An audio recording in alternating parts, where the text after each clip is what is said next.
We are introduced to the story in a small cabin where we are introduced to Ryo Miyara, who is clearly the protagonist. After he wakes up and steps outside, it is revealed that he possesses the ability to use water magic. Not long after, the scene shifts to a memory of his encounter with a man named Michael. The two of them met in a strange place that exists outside the normal world. During their conversation, Michael explains that Ryo died due to an accident. Ryo recalls this and asks if Michael is some kind of god, but Michael denies it and instead describes himself as a being similar to an angel. Ryu already understands that he is about to be reincarnated into another world. Michael tells him that he will have complete freedom in how he chooses to live his new life. However, Ryu expresses his desire for a calm and peaceful environment. In response, Michael decides to send him to a magical world known as P. He also explains that in that world, 1 out of every 5 people is capable of using magic. Because of this, Michael grants Ryu water magic and places him in a quiet location called the Rondo Forest, which suits his preference for a peaceful life. In addition, Michael mentions that he has prepared a house for Ryo, along with enough food to last him for at least 2 months. He also assures him that monsters won't be able to get close, as a magical barrier has been set around the house for protection. Returning to the present, Ryo explores his new home and finds several basic books about plants and monsters. After some time, he steps outside and begins practicing his magic. He realizes that he doesn't need to chant any spells to use his abilities. Soon after, he attempts to create fire, but since his power only allows him to produce cold water, he starts considering the idea of developing ice-based magic instead, thinking it might be useful for defending himself. So, after concentrating and observing a bucket of water, he manages to freeze it instantly. Then, using an ice sphere created with his new ability, he uses it like a magnifying glass and creates fire. This allows him to finally heat the water in the bathtub. The next morning, while Ryo is having breakfast, he thinks that if Michael prepared food for 2 months, it means that he will have to go out hunting. However, he thinks that he will have to learn how to use attack spells, since he will not be able to do it with just a simple knife. Shortly after, we see Ryo practicing water spells, and he realizes that he managed to do it, but they are very, very weak. He also remembers Michael's words, in which he mentioned that to create magic he only needs to visualize it, so he spent the rest of the day training his attack. That night, Ryo is very happy, because after visualizing hot water, he managed to create it. The next day, Ryo thinks that it is time to level up and start creating ice spells, so after focusing, he manages to create an ice crystal directly from the air around him. He also adds that this spell is the kind of attack used by people who use icicle lance. At that moment, Ryo tries to throw it, but he realizes that unlike water, it does not travel very far, so he will need to train much more if he wants to use it as an attack.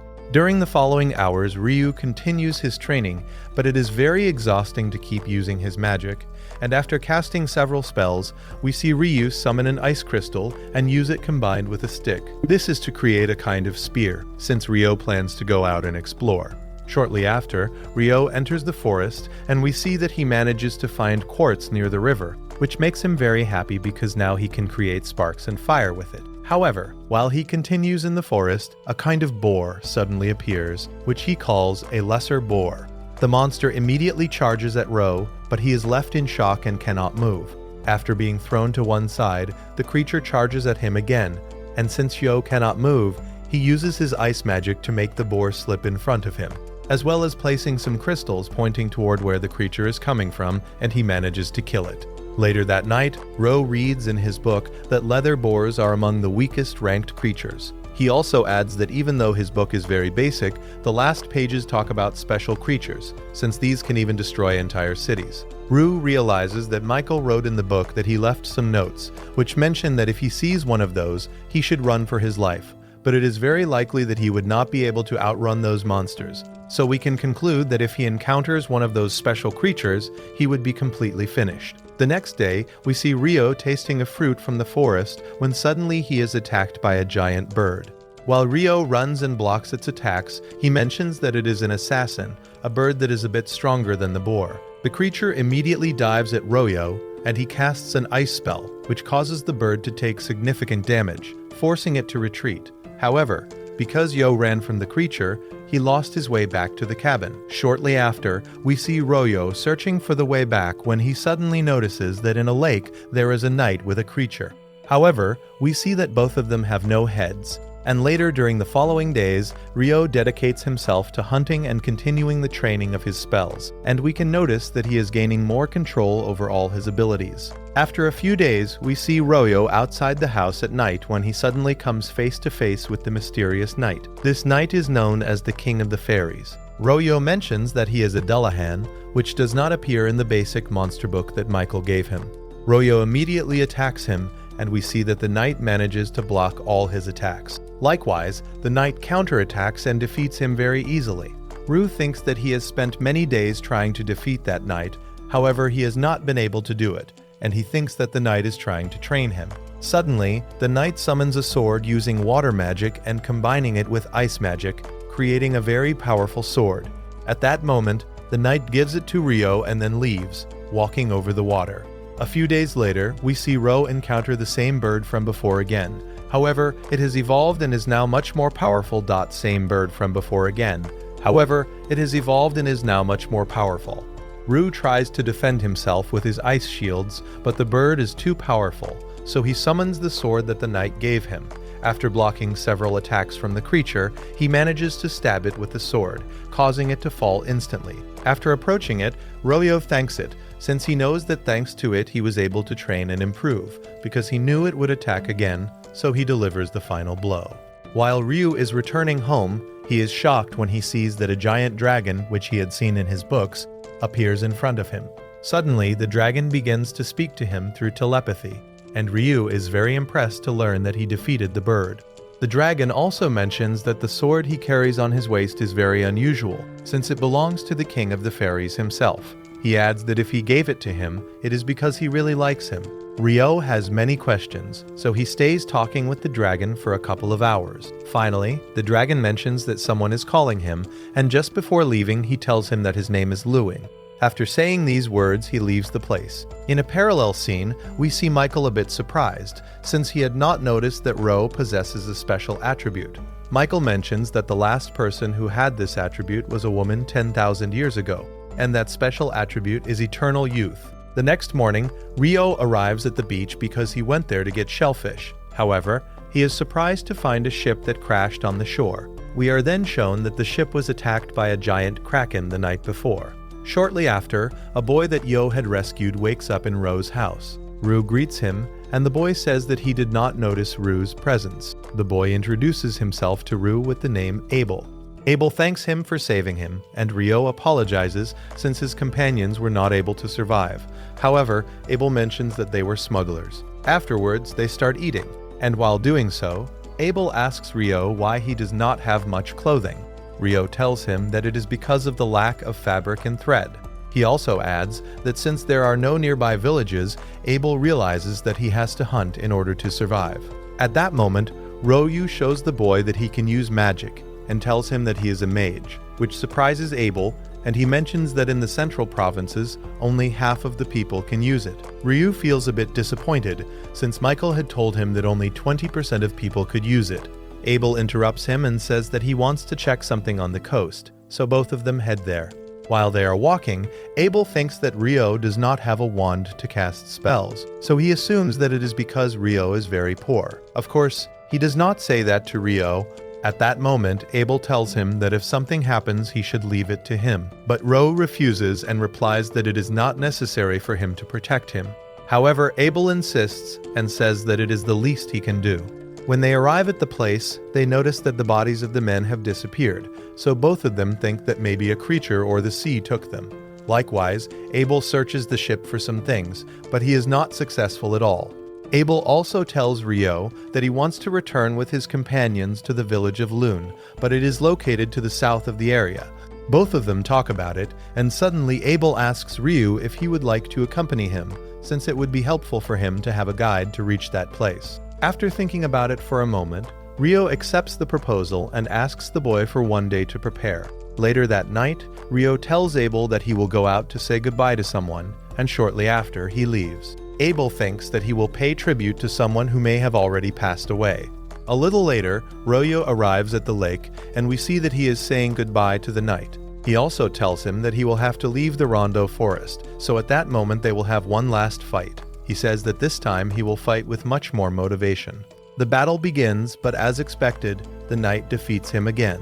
After that, Ryo thanks him once more, and we see the knight begin to walk over the water. Just before leaving, we see the knight conjure a ball of water, which approaches Ryo and turns into clothing for him. Ryo thanks him and says that he will use it with great appreciation. The next morning, Abel waits outside Ryo's house, and we see Ryo come out wearing the outfit that the knight gave him.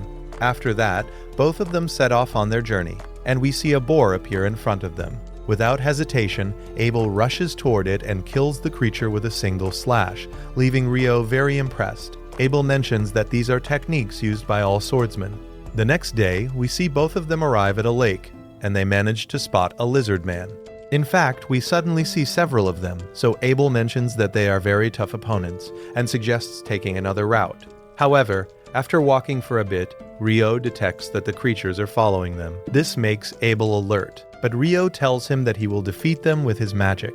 He immediately summons his ice spears, and we see that he manages to defeat all of them with a single strike. Abel is very impressed when he sees that Ryo can conjure 4 spears at the same time. This is because a wind mage had told him that one can only attack with 1 spell at a time, so what Ryo did seemed very strange to him. After that, both of them continue their journey, and Abel shows Ryo a bronze coin. Abel takes the opportunity to mention that it is the currency used in the central provinces. He also adds that they are currently in the kingdom called Kingsley. Ryo asks if the provinces belong to that kingdom. Abel confirms this and mentions that it is one of the 3 existing kingdoms, and he adds that the other 2 are called the Empire of Debui and the Federation of Handaliu.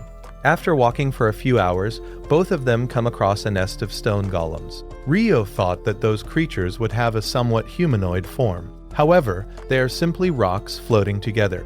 Abel attacks them, but realizes that they can regenerate, so Ryo tells him that he will try a new technique. He immediately summons a technique called Ice Wall, creating an extremely large cube of ice, which falls on the 2 golems and defeats them instantly. Abel is completely shocked when he sees that what Ryo just did is something very aggressive. Likewise, Ryo tells him that he will use this technique to finish off the rest. Finally, they reach the last golem and realize that it has a magic stone, so Ryo mentions that they will take it as a reward. After a few hours, they arrive at a forest, and from above they observe a behemoth sleeping. This is a giant mythical creature which was clearly resting. It suddenly wakes up when several dragons begin to attack it. However, the monster lets out a roar that neutralizes the creature's magic, causing them to fall immediately. Later that night, both of them talk about the behemoth, and Abel mentions that in dungeons there are traps similar to its attack, since they can neutralize the magic of adventurers. At that moment, Ryo shows great interest in dungeons, so Abel says that in Lune there is a dungeon they could visit. He also adds that there are dwarves there, who are excellent blacksmiths and fighters, as well as a single elf in the area. The next day, both of them continue walking, and Ryo tells him that after crossing those mountains, they will reach human territory. Abel asks how he knows all that information, and at that moment, Uro reminds him of what Luing told him. However, Ro says that it is better if he does not know how he knows all of this. He only confirms that he has a very reliable source, one that even surpasses human knowledge. After a few hours, we see a griffin appear in front of them, but fortunately Abel throws some meat at the creature, and it leaves the place. During the next hour, Abel mentions that it has been centuries since humans last saw a griffin and a behemoth, so Ryo suggests that perhaps humans have not conquered these lands. However, we then see both of them arrive at a frozen mountain, where they spot some wyverns, a type of dragon that had attacked the behemoth. Without hesitation, Ryo rushes toward the creatures, and with his magic he manages to impale several of them with crystals, allowing Abel to finish them off. We also see Abel collecting the magical crystals from the creatures when suddenly more wyverns arrive, so they decide to leave quickly. After a few hours, both of them continue walking, and Abel mentions that they managed to obtain many magical crystals from the wyverns. Soon, they notice a path, and Abel mentions that if they follow it, they will reach Kyatti, a nearby village. Without thinking twice, they head toward the village. After many hours of walking, they finally arrive, and we can see that they are inside a bar. Abel tells Ryo that he should register in the Adventurers Guild, since it would give him many benefits, such as being able to enter any nation. He also mentions that since Yo did not have a guild card, he had to pay and explain why he was at the entrance. Abel adds that other benefits of the guild include buying magic stones and materials from monsters. Shortly after, a girl brings a curry dish to Rue, and he becomes very excited. Rue immediately tastes it and is completely amazed by how delicious it is. So he asks for more and asks Abel if this dish also exists in Lune. When he hears that it does, he becomes very happy. The next day, both of them continue their journey, and after many hours of walking, they finally arrive at Lune. They are immediately welcomed by a guard who knows Abel. He is very happy since they thought Abel had disappeared, but Abel explains that thanks to Rio, he returned alive. While they walk toward the Adventurers Guild, Abel explains how the ranks work. He adds that new adventurers start at rank F. However, if they are recommended by a rank B adventurer or higher like him, they can be assigned rank D or E. They soon arrive at the guild, and we see that everyone is happy to see Abel back, so Rio thinks that he is quite popular in this guild. Because of that, Rio decides to step outside to get some air so he does not bother him. Suddenly, he meets the elf girl that Abel had mentioned. She tells him that she really likes his outfit and the sword he carries, since she knows that the king of the fairies gave it to him. However, she does not introduce herself at that moment and tells him that she has to leave. After that, Abel comes out and asks Rio to come back inside. Once they return, Abel says that everything happened thanks to Rio still being alive, so he asks everyone to treat him well, and we see that everyone there becomes very happy. Shortly after, both of them go to a girl named Nina. She is the person in charge of registering adventurers, and Abel tells her that he personally recommends assigning Rio a rank. The girl is surprised, since no one from Abel's group had ever recommended anyone before, so without any problem, she accepts and mentions that they must test Rio's abilities. Abel replies that he would like this matter to be handled directly by the guildmaster. Soon, the girl goes to call him while both of them wait in a room. Shortly after, the guild leader arrives, who we know by the name of Hug. He arrives very worried, since he had been told that Abel was missing. After introducing themselves to each other, Abel mentions that Ro saved his life and that he believes he is much stronger than him. He also wants his rank to be raised, since he personally recommends him. Hug has no problem with this, but he asks for a demonstration in order to raise his rank.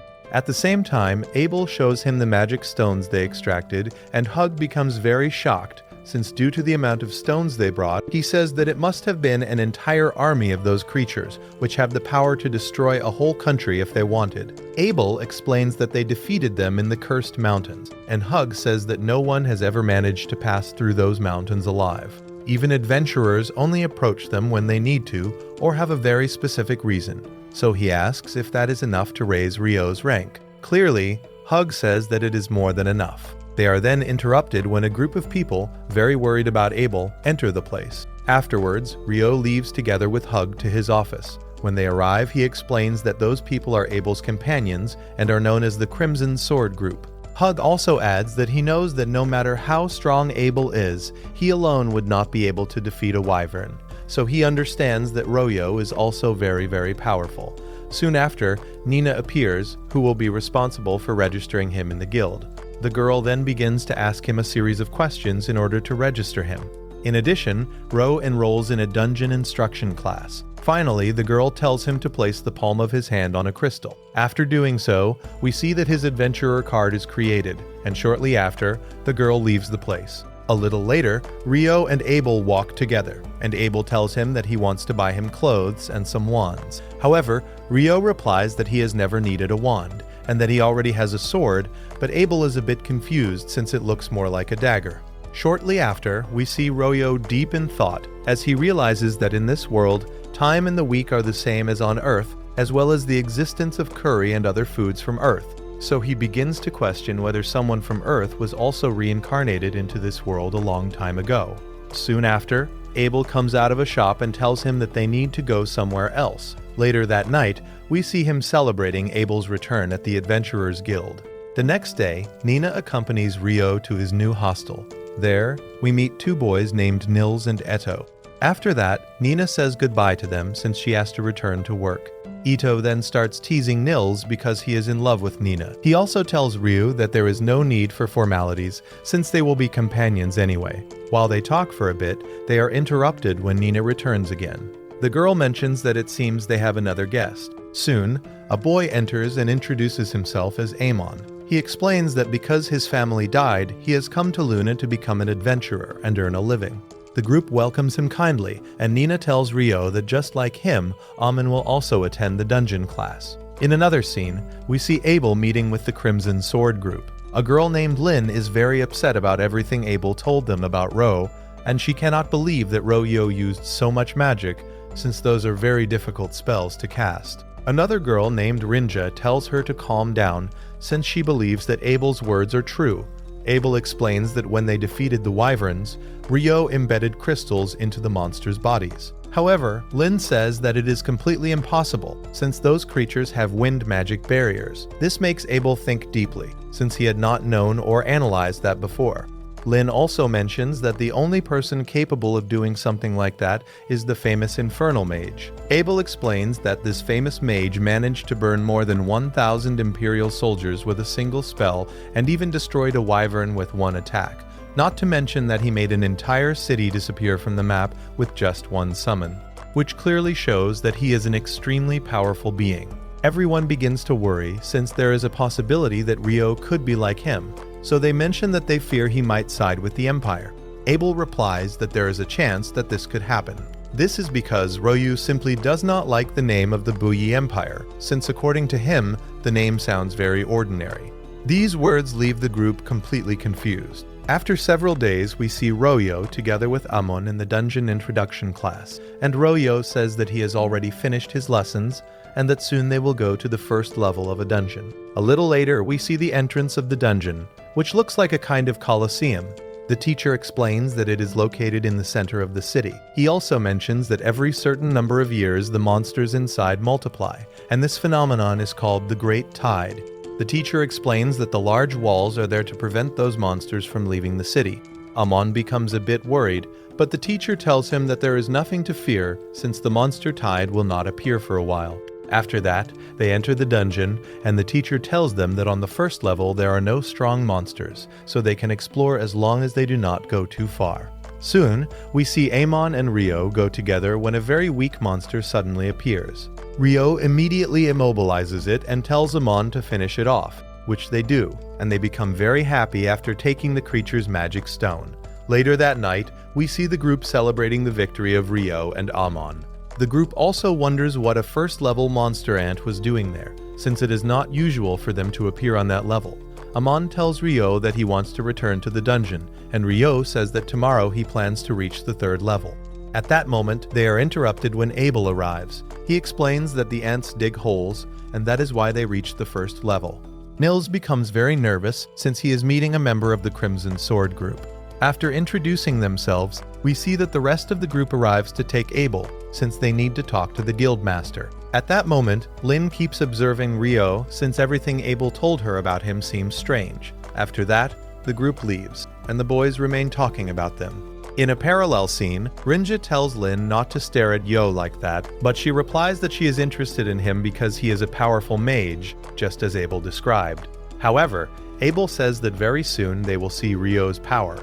The next day, we see Amon and Rio inside the dungeon, where they are defeating several creatures. After a while, Rio tells Amon that the way he uses his sword reminds him of Abel, and he asks if his master was an adventurer from a village. Amon answers yes and tells him that his master was someone named Kero. So Rio tells him that if he keeps learning, he will become a great swordsman.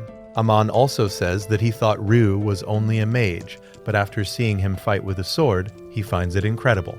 After a short conversation, Ryu recommends that he train more, since Abel always did that when he came to Lune. These words motivate Amon, and he promises to push himself even more. The next day, we see that Rio will not go to the dungeon, since he heads to the city library. There, a girl named Cargo tells him that if he does not know anything about alchemy, he can start with several basic books that will teach him, so after finding some of these books, he becomes very happy. A little later, Royo is resting in a plaza while thinking that he needs money to buy his own books, when suddenly people become frightened because an eclipse is happening. Immediately, Rio becomes very nervous since he feels that something strange is happening at that very moment. Shortly after, his reflexes activate and we see that he manages to create an ice shield since someone throws a fire spell at him. Soon, a girl appears whom we know as Leonore. Ryo thinks that she is at the level of a griffin. She can control fire magic, and at that moment, Ro decides to strengthen his shield, since the girl is charging a powerful fireball. After launching it and seeing that Ro is blocking it, she decides to launch an additional attack that hits him. However, the girl is surprised, since despite him resisting her infernal fire and wind attacks, she notices his outfit and thinks that it is from the King of the Fairies. Without caring about that, the girl says that she will still defeat him. She then rushes toward Ryo, and he summons the sword given to him by the King of the Fairies. The fight begins, and Ryo thinks that the girl is very fast, since she uses wind magic to enhance herself. After a few seconds, the fight pauses, and she asks who he really is, since just when she was about to summon another fireball, Ryo cancelled it using his water magic. Leonore thinks that the boy is very dangerous, so she decides that she must defeat him right there. The battle resumes, and after exchanging several blows, the girl summons a barrier to block Ryo's spears. However, one of them grazes her cheek, which makes her very excited by Ro's power. After dodging several attacks, the girl prepares to summon her fireball again, but she is caught off guard by Ryo, as he summons a drop of water from the sky, which falls on her cheek and burns intensely like acid. Because of this, she finally creates a protective barrier and becomes very angry with Ro. However, she suddenly stops as the eclipse begins to disappear. Leonore tells him that they will meet again in the future, since it has been a long time since she enjoyed a fight so much. She also asks him to survive, because others of her kind may try to attack him, and she wants to be the one to take his life. After saying these words, she leaves. Ryo begins to think that if it had not been for the outfit from the King of the Fairies, he would have taken a lot of damage from her attack. Then, as if nothing had happened, he thinks again that he needs money to buy books. A little later, we see Ro return to the Adventurers Guild, since he apparently received a lot of money for the magical stones from the wyverns. He then arrives at the hostel and notices that none of his companions are there. But after looking through a window, he sees that a group of boys is bothering them. The group seems angry, since apparently Ryo's group attacked them while they were off guard. Ryo immediately appears and casts several spells that neutralize them. In a mocking tone, Ryo tells them that just like that, he also did not warn them before defeating them. The last one, still standing, charges at him, but Ryo knocks him down with a single blow. He then tells them that they should calm down, and shortly after they go to some hot springs. This heals the wound on Yo's chest, and they believe that he must have taken a very strong hit. At that moment, Yo does not give many details, but he thinks that the group Leonore belongs to is called Kumas, and that the word means, "they are among us." Finally, Ryo thinks that he needs to investigate more about who created the eclipse and other things that have been happening. In another scene, we see Nils's group hunting inside the dungeon. They manage to defeat several goblins and mention that there should not be goblin archers on the 5th level, so they decide to leave the dungeon immediately. In a parallel scene, Ryo tries to learn how to use the wind magic that Leonore used, since he feels very frustrated for not being able to use it. He also realizes that he needs to strengthen all of his abilities, since during the fight they were evenly matched. Because he does not have wind magic like her, he needs to find another way to move faster. When he tries to combine an ice spell with a water spell, he fails, so he decides to go to the library to study more about akumas. In another scene, we see Lin searching through forbidden books, since she still cannot believe that Yo was able to cast Ice Wall, which was the giant cube of ice, as well as pierce the wyverns with ice spears. At that moment, the elf girl who met Ryo appears, and we know her as Ka. She tells Lin that she has just returned from a mission outside the kingdom. After a short conversation, Sarah says goodbye to the girl, since she has some matters to take care of. Meanwhile, Nil's group arrives with Nina and shows her the magical crystals from the goblin archers. The girl is surprised to hear that those monsters were on the 5th level of the dungeon, so she runs to inform the guildmaster. Nina quickly arrives with Hug, and he tells her that those creatures usually appear from the 10th level onward. He then asks Nina how many rank B groups are in the city. She replies that there is Abel's group, as well as another one called the White Brigade. He also asks if Pelp's group and the main brigade group are present, to which she answers yes, since they returned from a mission 2 days ago.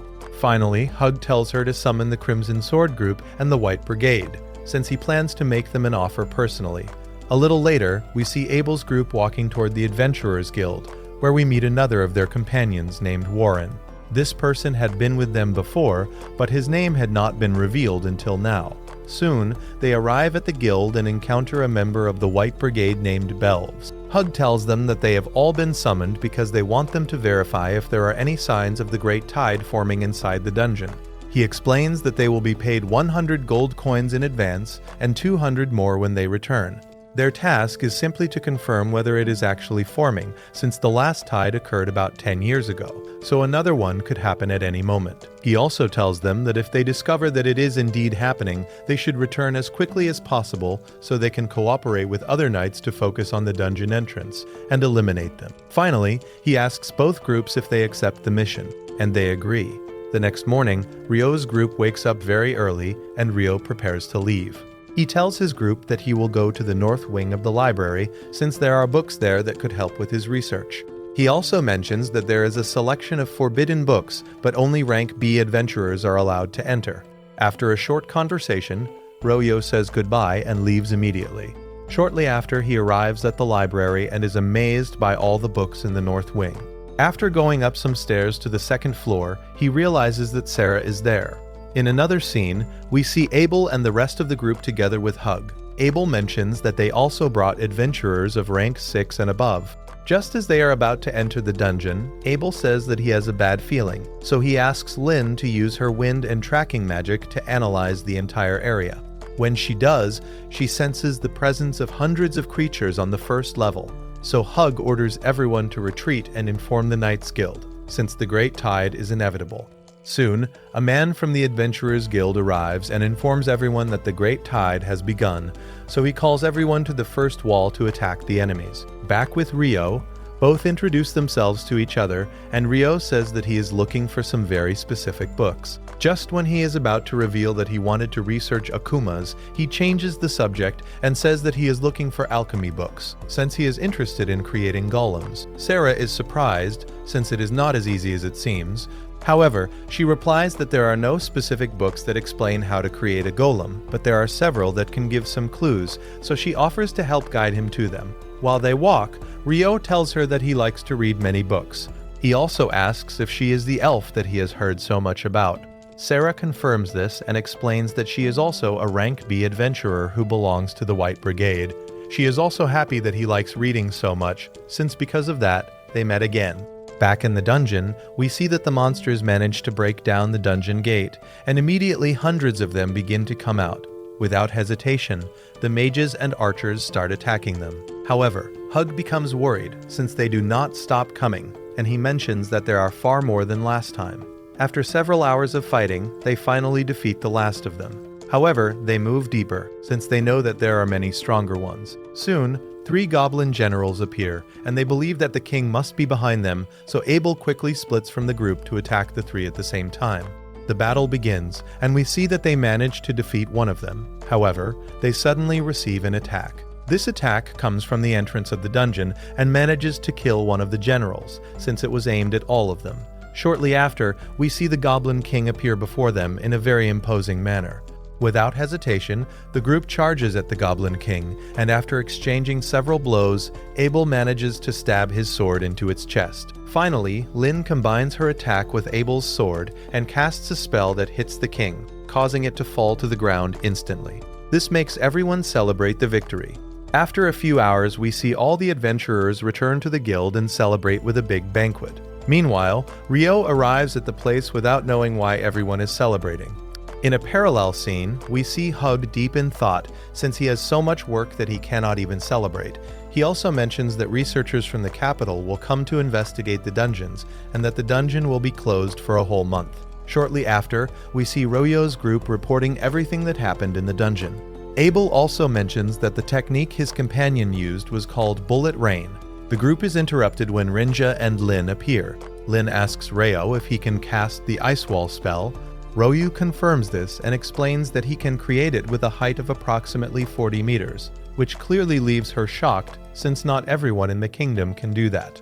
Lin asks about his spells, but the boys quickly suggest going to eat, and after leaving the place, Abel tells his companion that Yo does not chant spells, meaning that he does not need to speak or say anything to create them, which leaves her very surprised. After a few days, we see the group gathered at the guild, and they realize that there are no jobs available. All of this happens because the dungeon has been closed and the adventurers do not really have much to do. Ryu mentions that he needs to obtain magical copper ore since he wants to carry out some alchemy experiments. The boys tell him that this is an extremely expensive material, since just one stone can cost up to 50 gold coins. However, they feel a bit down because of the lack of work, so Ryo proposes to hire the three of them.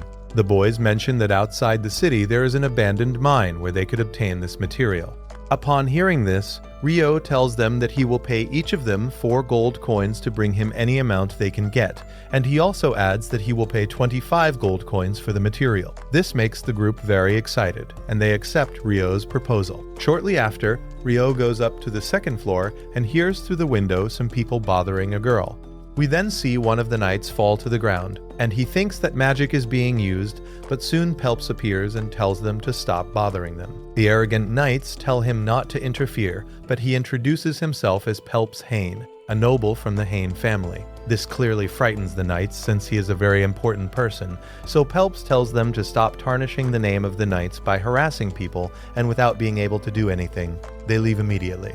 The boys thank him for saving them and then leave the place. Meanwhile, Ryo opens the window and starts talking with Pelps. He mentions that Abel has been talking about Ryo, and that it would have been easier to deal with the tide if he had been there. We also discover that the person who tripped earlier was because of Ryo's magic. Finally, Pelps tells him that his magic seems very interesting. Shortly after, one of Pelps' companions arrives, and both of them leave after saying goodbye to Ro. Later that night, while Rua is having dinner, Abel arrives. They start talking about girls, and Rua teases him by saying that he and Rinja would make a good pair. This clearly makes Abel very nervous, and he changes the topic saying that he needs Ryo's help for something very important.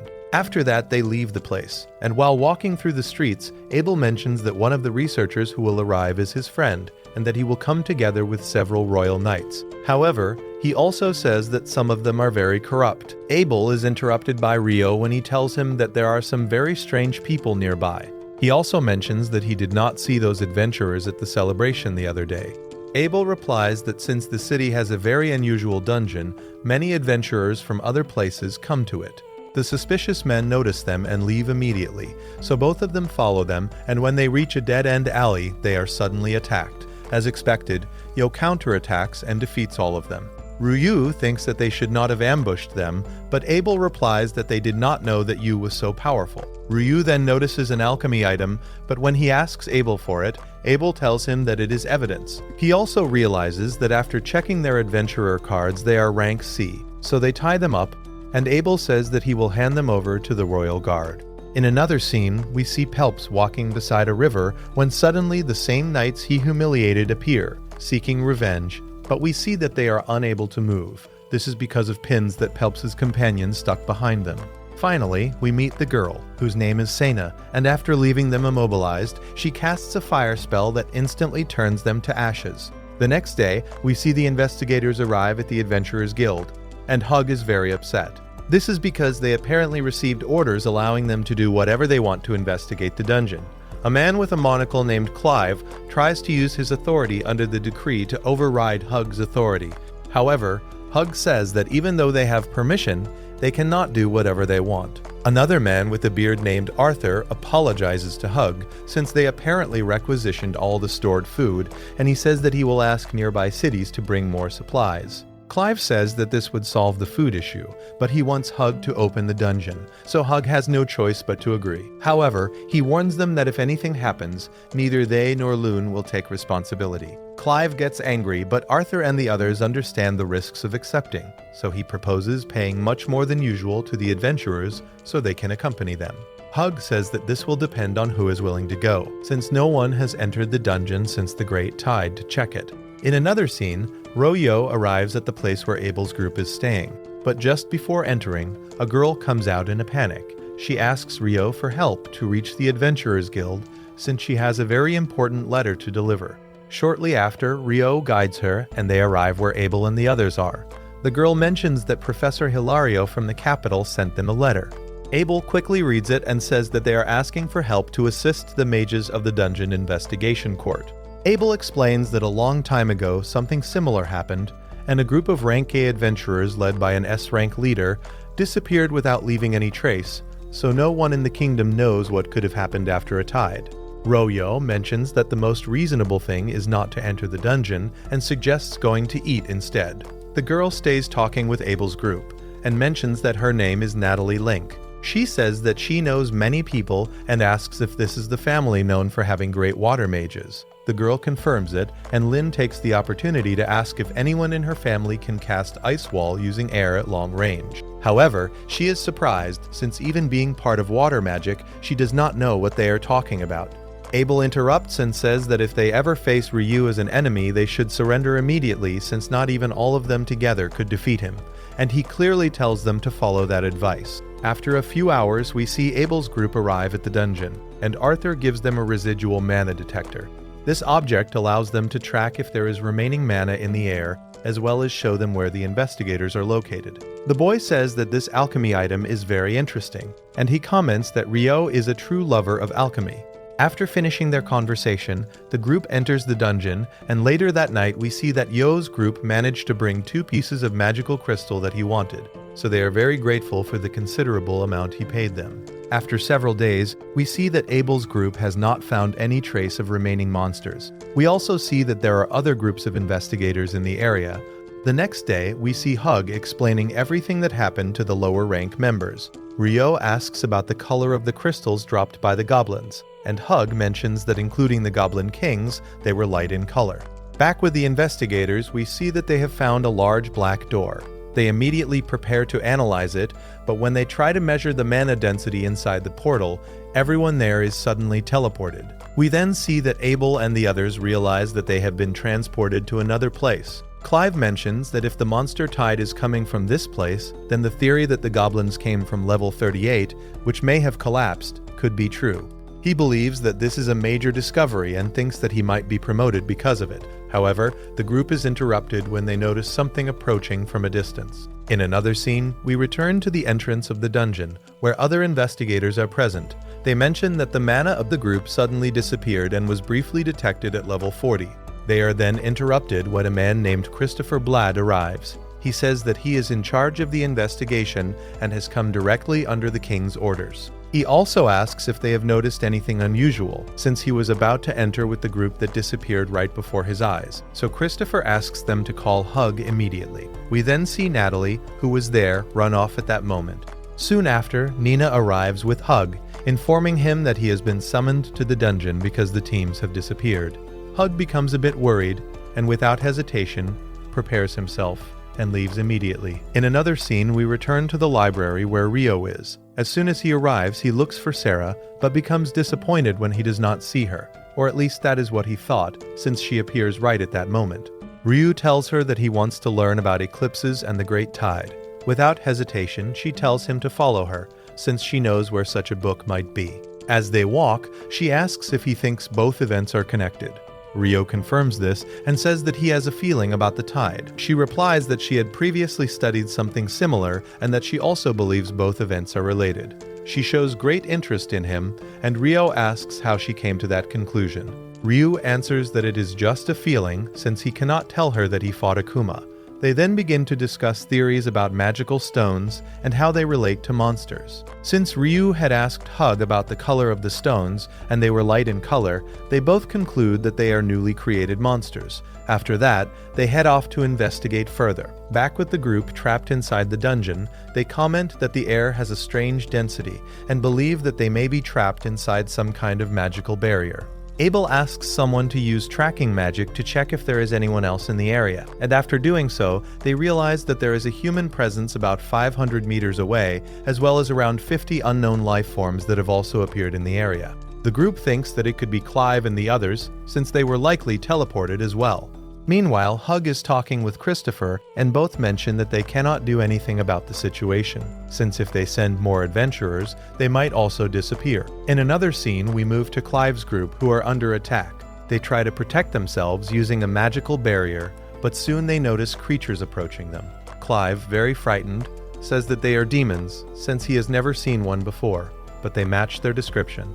Shortly after, Abel's group arrives at the place and becomes very terrified upon seeing the scene with the demons. They mention that these are beings that are enemies even of the gods. The mages immediately begin to attack, but the demons counterattack using dark magic. The group manages to set up a magical barrier, and Abel thinks that there must be a demon leader behind all of them. Since they are running out of mana, Abel decides that they need to get closer in order to attack. He tells Warren that he will go to the front to fight. The battle begins, and they manage to defeat several demons. One of them injures Lynn, and Abel realizes that there are still 6 left. Rinja says that the different demon seems to be the demon prince himself, an immature form of the demon king. But even so, he is still very powerful. Abel, full of confidence, says that he will defeat the surrounding demons first, since that will give him a better chance to defeat the prince. He also tells them not to lose hope, and he charges at 2 of the demons, defeating them. However, the demon prince suddenly kills the remaining 2 demons himself, since he wants to fight Abel one-on-one. The demon immediately attacks Abel, and he realizes that it is extremely fast and powerful. Rinja mentions that the demon prince can repel any kind of magical attack they use. Arthur understands the situation, but his barriers are completely destroyed by the demon's attack. Abel, enraged, uses his special technique, but just as he is about to cut the demon's neck, he realizes that his sword passes through it, and the prince strikes him with a powerful blow. Abel falls to his knees from the impact, and the demon prepares to kill him. But at that moment, Royo suddenly appears and saves him. Royo tells him that they will return home and that he will deal with the demon prince. As Roya walks toward the prince, he uses his spear and easily defeats the other demons that had been summoned. He also tells the demon that he is tired of being looked at like that.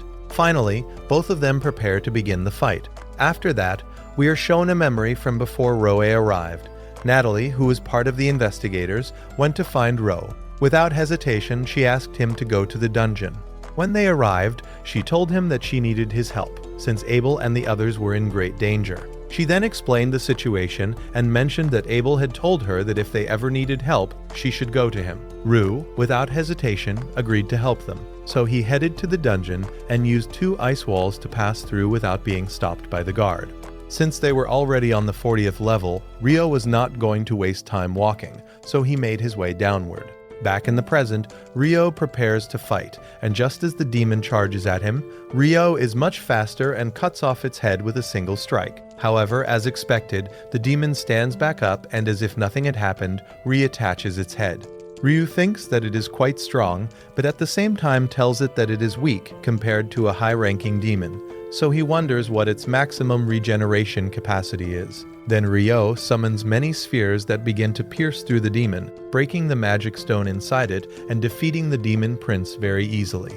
Ro becomes very happy, and Arthur thanks him for the help he provided, since he literally saved everyone's lives. They also suggest collecting the demon's magic crystals to give them to the families of the fallen, since they have great value, and although they cannot bring their loved ones back to life, they will at least help them financially. They also begin discussing that demons appear randomly anywhere, meaning they partially control space and time. In another scene, we see a group of people at a human altar as they are trying to summon the rest of the demons in order to defeat them. Suddenly, Leonore appears and thinks they are foolish for attempting such a thing. When one of the boys tries to act like a hero, he ends up with Leonore's sword through his chest. Leonore then approaches the altar and absorbs a sphere of dark energy that had been created there. Meanwhile, the boy's companions heal him, and just before Leonore leaves, she tells him that he needs to train more, since there are many humans far more powerful than him. After saying those words, she leaves the place. In another scene, Ro and the group are ascending and arrive at the location where the anomaly had clearly been detected. They come across a sphere that not long ago was emitting mana. Arthur uses a magic bag and says that he will take it to investigate it. As they walk toward the surface, Abel expresses his gratitude to Rio, and Rio replies that as thanks he should treat him to curry for an entire week. Soon after, the group exits the dungeon, and Natalie and Hug are very happy to see that they made it out. However, Hug mentions that the guards reported that Ro ignored them when entering, but Arthur intervenes and explains that thanks to him, everyone is still alive, so he suggests they go to the tent to explain everything.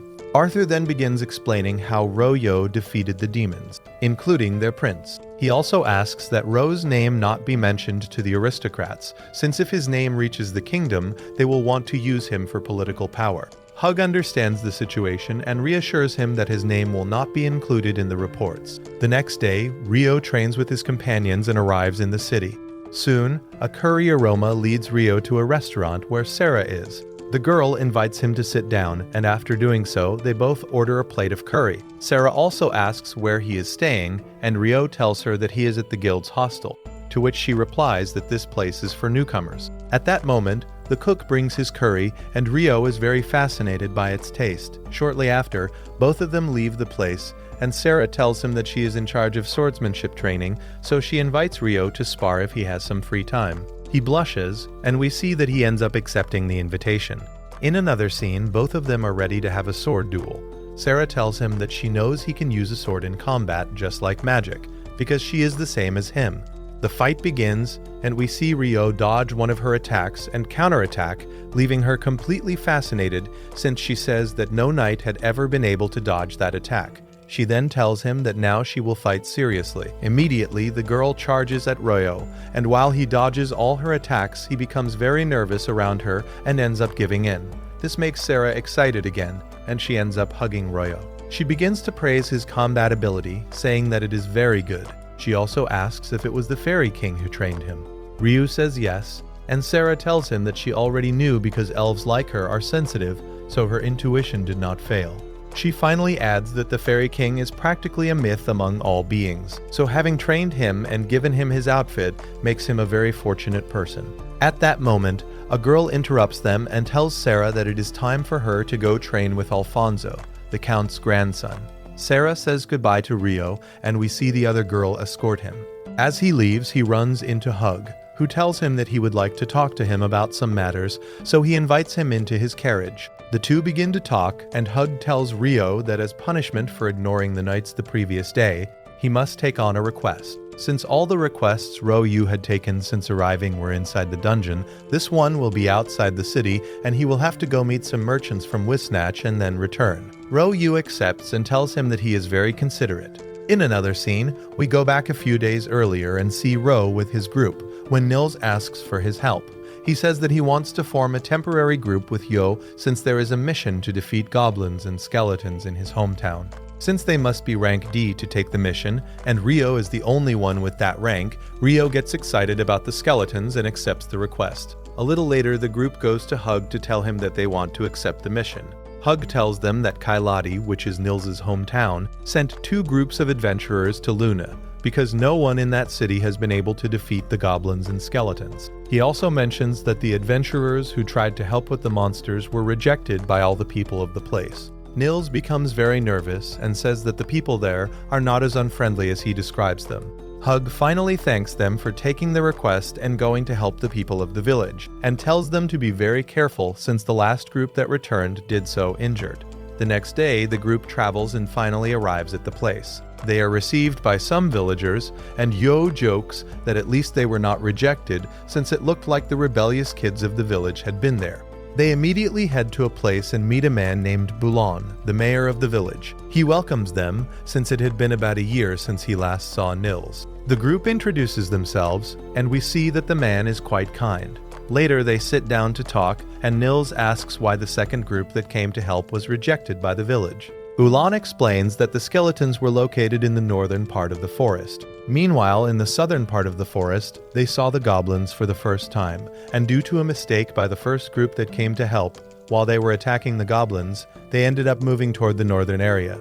This clearly caused a lot of bloodshed since they had to fight both creatures at the same time. So when the second group arrived to help, the villagers told them where they needed to fight, but they refused to listen, which caused them to be immediately driven out by everyone in the village. After a few hours, we see the group talking with Nils's siblings. Here we meet his brother Nilo and his sister San.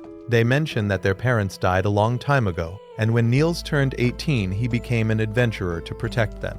They also begin talking about how the first group did not listen to the villagers. When Nils suddenly enters, they had been talking with the village council, and he tells them that they approved for them to carry out the mission.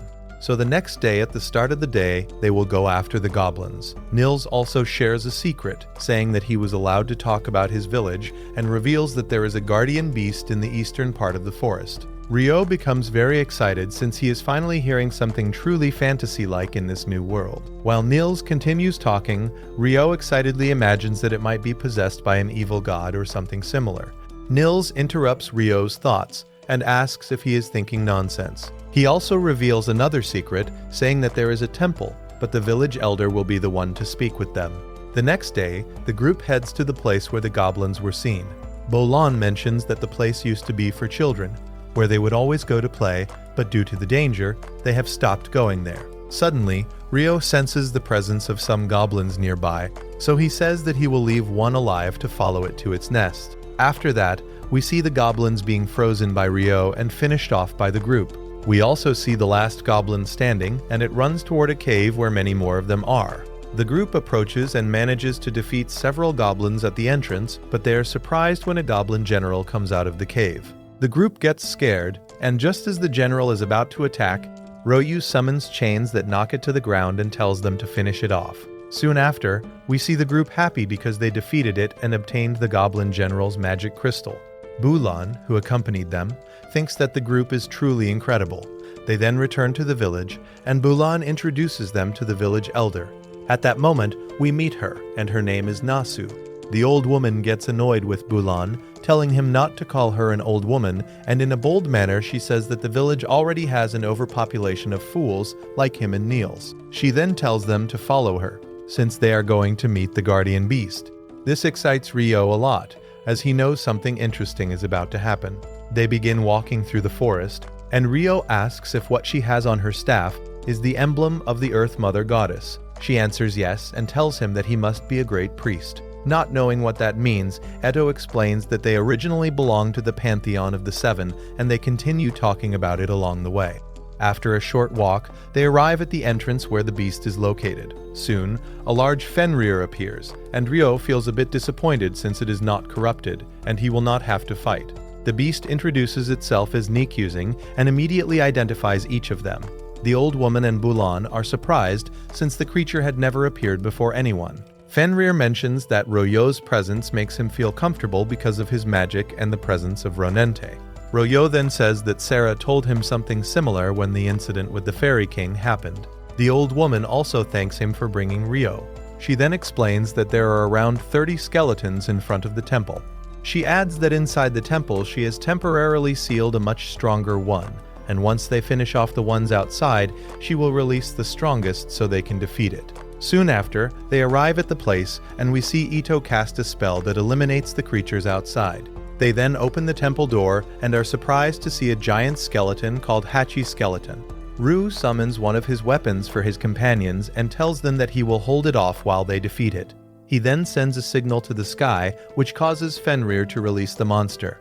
Ru knocks down the arch skeleton, and the others begin attacking it, and after several strikes they manage to defeat the monster. They then enter the temple, and the old woman says that she has never been inside one before.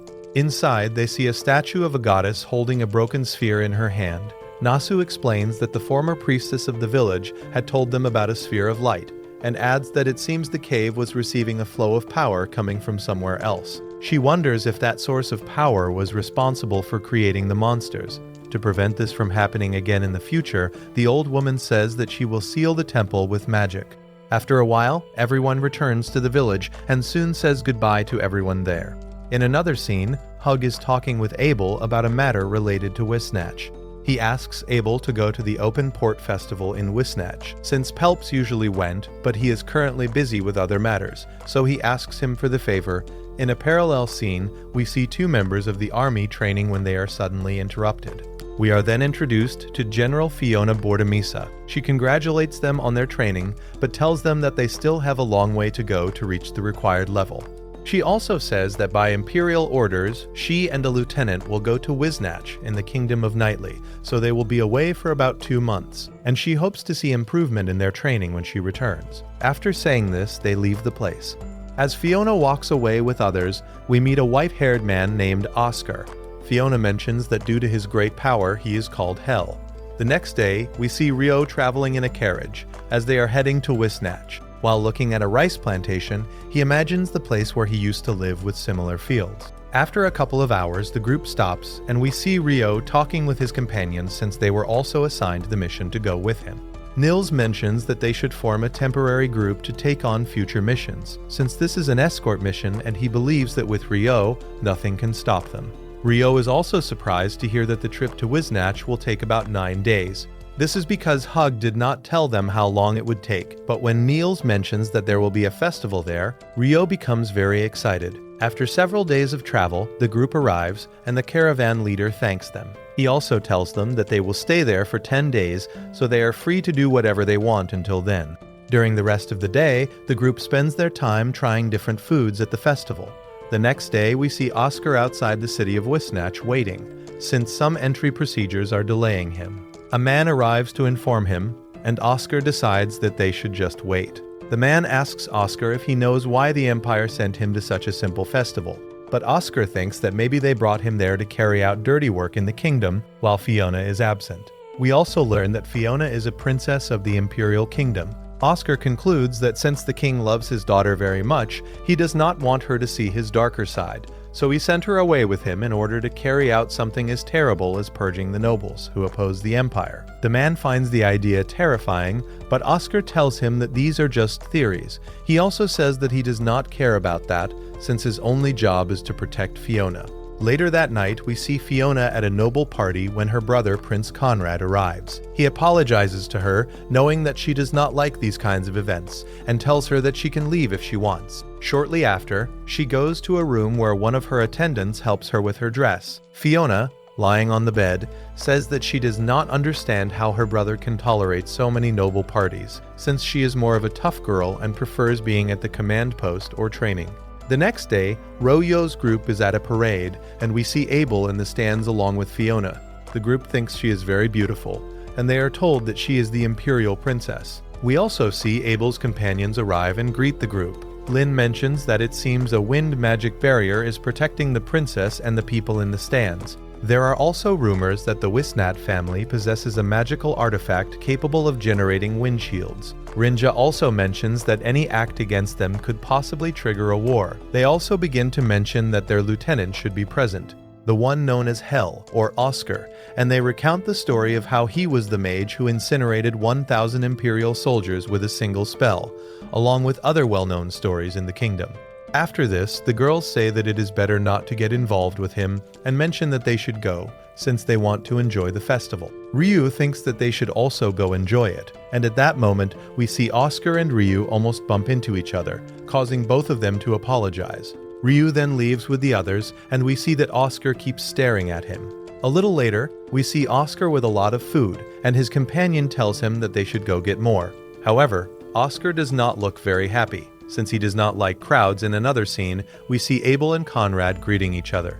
Abel mentions that he comes on behalf of the Guildmaster and says that he has not seen Oscar, but since Oscar is part of the Empire, Conrad tells him that he cannot speak about certain things, then says goodbye and leaves. We then see Fiona lying on the bed again, complaining about how difficult it is to be dressed like a princess in the city. Suddenly, Oscar arrives with the food from earlier. He begins talking about Ryo, since both of them noticed that Ryo was very fast and managed to avoid colliding with him, as well as noticing that he wears a mage's outfit. Finally, we see Oscar heat up the food using his power, and the princess becomes very excited. The next day, we see Ryo's group participating in one of the festival's archery activities. At that moment, Abel arrives and makes fun of Ito's poor shot, so Ryo teases him and tells him to do it himself. We then see Abel step onto a platform, and after aiming with the bow, he hits the center perfectly, leaving everyone amazed. Right after that, Belly's group appears, and we see Rinja very happy. However, Lynn tells Ryo and the others that Abel had promised to go shopping with her, which clearly makes Rinja angry at him, so she immediately grabs his arm and takes him away. In another scene, we see Sarah looking for Ryo in the library, but since she does not find him there, she goes to the Adventurers Guild. She talks with Nina, who explains that Ryo is on a mission outside the kingdom, so he will return in a few days. This leaves Sarah completely shocked, since she will not be able to see him for many days. Back with Ryo, we see them watching a boat race as part of the festival, just like Fiona and her group.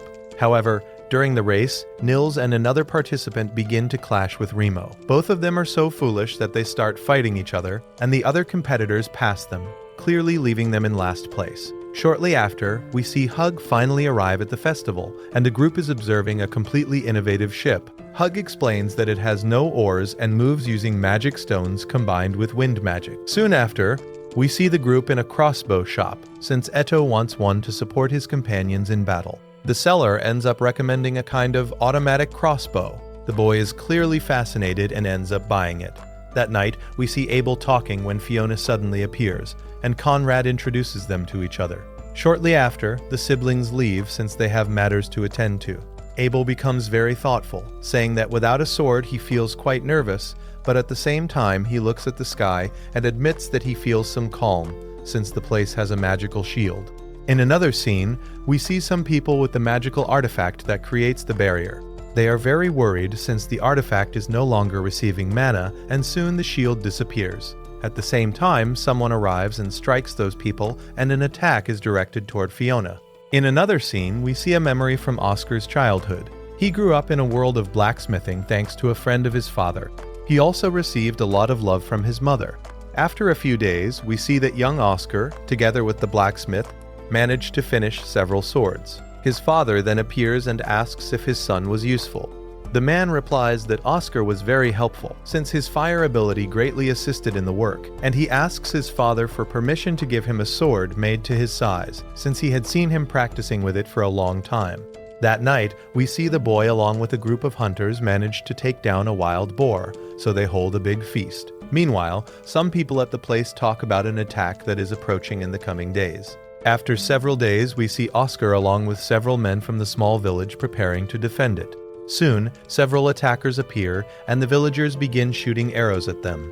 However, since they are far more numerous, they manage to enter the village. Oscar is with his mother and other villagers when suddenly a man named Boscona enters the place. Oscar's mother tries to protect her son, but she is killed by the man right in front of his eyes. Oscar immediately becomes enraged and tries to attack him, but since the man is much stronger, he easily blocks his attack. At that moment, his father appears and tries to attack Boscona, but the man drags him outside, where he is struck by several arrows in the chest and then finished off with a stab. Oscar is left completely in shock, as both of his parents are killed right in front of him. Just then, one of Boscona's allies arrives and tells him to leave immediately, since beasts from the forest attracted by the smell of blood are coming toward them.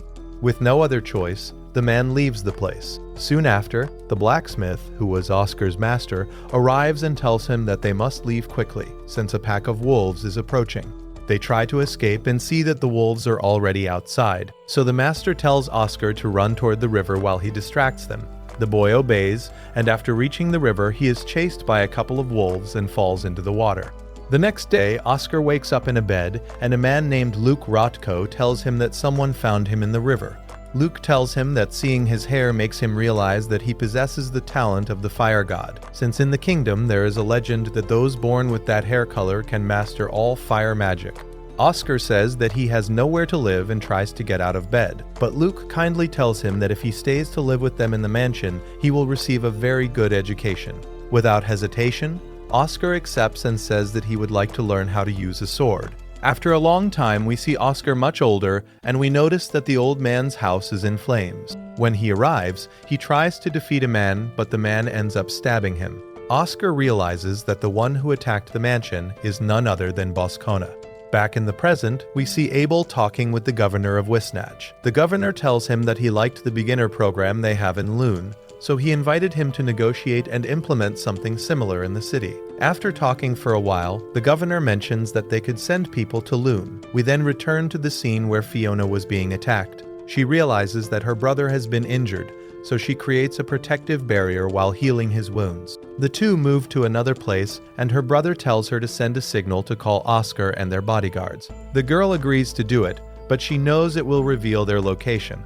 After doing so, Oscar and the others see the signal and immediately run toward the place. They arrive at the mansion and take down several people at the entrance, then head straight to the garden where the others are. At the same time, Fiona and her brother are being attacked by several enemies. She manages to defeat many of them, but one casts a spell forcing her to create a protective shield. However, she runs out of energy, and after taking the hit, the attacker strikes again. This causes her brother to take the impact instead, and the combined fire and earth attack sends him flying.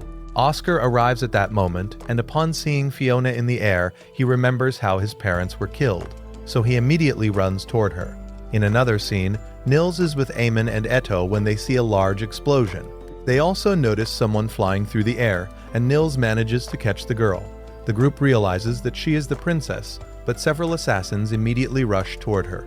At that moment, Eamon and Eto take care of the attackers. However, Oscar arrives right then and misunderstands the situation, thinking that they were the ones who kidnapped the princess, which makes him extremely angry. In another scene, Abel arrives at the place and finds Conrad slightly injured. Meanwhile, Yo is carrying more dishes and wonders if the explosion was caused by magic, since fireworks do not exist in this world. At that moment, two of the assassins pass by and knock his food down, making him wonder who they are. Back with Ryo's group, Oscar begins attacking them, believing they are criminals. After blocking several attacks, the group ends up quite injured. But just as Oscar is about to finish them off, Ryo appears and uses his ice wall barrier. He tells him to leave them alone, but Oscar immediately attacks Ryo. Ryo protects himself with multiple layers of ice wall, taking no damage at all. He then counterattacks, and Oscar barely manages to defend himself. Ro engages him in close combat, and they clash swords. Just as they are about to strike again, Abel appears and asks both of them to stop immediately. Rue tells him that if he interferes, he will take him down as well. Abel, very nervous, asks for a minute to speak with Oscar. He explains that they are adventurers from Lune and would never carry out such an attack. After hearing the explanation, Royo does not seem to care much, since Oscar attacked his friends, and he says that he will kill him. He even tells him that if he wanted, he could freeze the princess and return her. This clearly enrages Oscar, who launches a barrage of meteors, but Ryo easily blocks them using his water magic. Abel intervenes again and asks him to stop, saying that it could cause a war between nations. He tells Ryo that if someone attacked Rinja or any of his companions, he would still try to avoid starting a conflict between nations. Ryu launches an ice attack toward Oscar, who is behind Abel, but when he sees that Abel is willing to take the hit to prevent the conflict, Ryu reflects and finally agrees to calm down a bit. He then tells Abel to take care of the princess. The next day, we see Royo's group gathered, and Eto is very happy because Rinja herself healed him, since he is a fan of hers. Abel then appears and tells Ryu that he almost got them into serious trouble, since after explaining the misunderstanding from the previous day, even Oscar ended up apologizing. Abel also says that the princess wants to thank everyone except Ryo for helping her. Ryo, being proud, says that it is not necessary, since when he arrived, they had already defeated the enemies, and the only real opponent he faced was Oscar. After a few days, we see a group commenting that the festival has ended, so they will have to return to Luna. In another scene, we see Sarah very worried in the library, thinking about Ryo. In such a short time, she has become completely obsessed with him, and after going to the guild and other places to look for him, she becomes very sad. However, she enters the restaurant where they once ate and is surprised to find Ryo there. She gets very excited and starts talking to him. After a while, they head to the library and enter a section that only rank B members can access. Sarah explains that she managed to get him special permission so he could enter, and she shows him some alchemy books. Ryu is very fascinated, since it is exactly what he was looking for. He also apologizes to her for taking so long to return. Sarah then tells him about a spell called Transcribe, and Ryo blushes, since it works like an ability that allows someone to copy the contents of books. Ryu tells her that she must spend a lot of money staying in the library so much, but she replies that since the owner knows her and she helped him with tasks, he gave her a card that allows her to use everything for free. And he was also the one who granted special permission for Ryu. Suddenly, Ryu looks at her and wonders about her age, but she becomes nervous and asks if he is thinking something inappropriate. We then realize that she seems to be able to read minds, because without him saying anything, she answers that she is 200 years old. Ryu, acting charming, tells her that despite her age, she is still very beautiful. This makes her blush deeply and become very nervous. A little later, they arrive outside the hostel where Abel lives, and at that moment he comes out. Rue makes a joke, and after saying goodbye, we see that Sarah becomes a bit jealous, telling Rue that he is very lively with others, but very formal with her. She gets closer to him and tells him to be more open with her. Rue, having no choice, agrees, and she becomes very happy. After a few hours, we see Rue reading a book when Abel suddenly arrives. He came because Rio wanted to make a request. Abel becomes very nervous since he owes Rio a week of curry meals, but Rio tells him that it is not a problem and instead asks for help with something else, since his companions will soon be moving.